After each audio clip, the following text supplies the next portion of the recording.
Our family had a very challenging set of circumstances for about 2 years. It was overwhelming in many ways. In April of 2010, our daughter came about a trimester too early. That meant we had 3 months of hospital visitations, medical terminology, and wondering if she was even going to live and come home. In July of that year, we brought her home, but it was still challenging because we needed to keep her away from germs because she was so early. So we were in semi-seclusion for the year. As if that weren't enough, Derek lost his job in January of 2011 when Emma was about 9 months old. This resulted in our all being home together, without income, without the freedom to go out much, in an apartment we were quickly becoming unable to afford, and with a load of stress so heavy it frequently felt unbearable. April of 2011, 1 year after Emma's birth, brought a new set of challenges. Emma had heart surgery and her first birthday inside of a week. After receiving financial help from family to finish our lease, we decided we needed to move. Derek was finally able to get a job. It wasn't our favorite option, but it was some income. So in the last half of April, Derek started his job and I packed up our apartment in a week's time.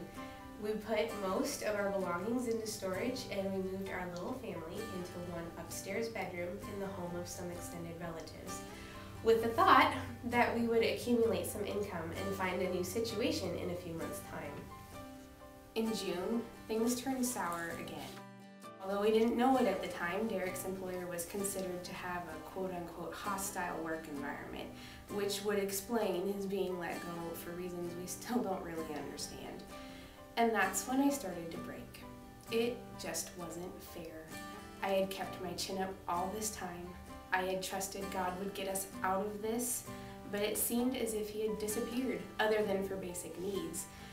I have never believed it to be God's fault that Emma came early. In fact, God had shown himself to be an all-knowing, tender, compassionate, and gracious in saving both our lives and in his exact and full provision for us over the course of her first year and beyond. And I was grateful. But I had dreams. It didn't seem he cared about those. By any human standard, I had a right and reason to worry about the future, but God never acknowledged it. And anytime we started to get anywhere close to ahead, if you want to call it that, it seemed like he knocked us backwards to depending entirely on him for every little thing. And I mean every little thing. And I was resentful. Even more infuriating to me was the fact that anything I thought was a big deal never ended up being one. Either God provided for it or it disappeared. Even my fears didn't count. Something changed in July and August for me. It was as if the things God had been telling me through his actions, his word, and Derek were starting to make sense. First, it became clear that God didn't need us to have a job in order to take care of us. He didn't even need money. God just always took care of us, period.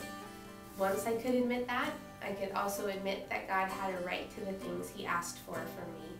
Whether I believed it or not, my life and everything in it were his. I was in a situation where I was forced to acknowledge my dependence on God every day.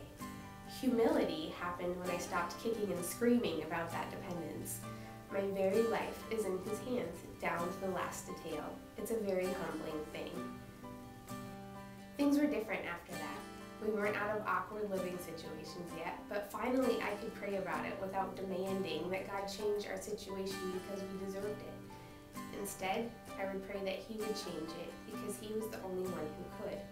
I became so much more grateful for what God has given us instead of jealous for what others have. For the first time, instead of grasping for more, I was content. I definitely looked at homeless individuals differently, especially those who looked unpracticed and embarrassed about holding a sign and are dressed in decent clothes. That would have been me or Derek without extra nice relatives through God's provision. I am a better giver no matter what our finances look like, and there are other amazing blessings straight from God that I appreciate so much more because we had so little to live on. It's hard to explain humility, but I wish I had known it sooner.